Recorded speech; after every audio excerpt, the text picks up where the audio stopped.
Welcome to a quick Foxy Tech Tips tutorial on changing your display name on TikTok.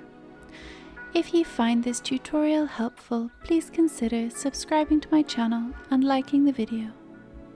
To start, open up the TikTok app and tap on your user icon, where it says Me in the bottom right corner to get to your profile page.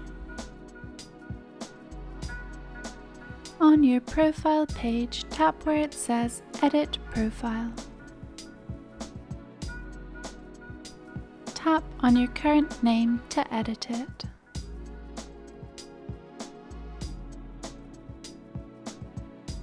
Write your desired name and then tap Save.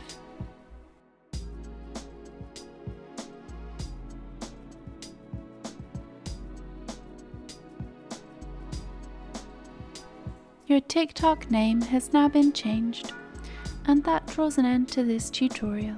Please like the video if you found it helpful, and subscribe to Foxy Tech Tips for more TikTok tips and tricks.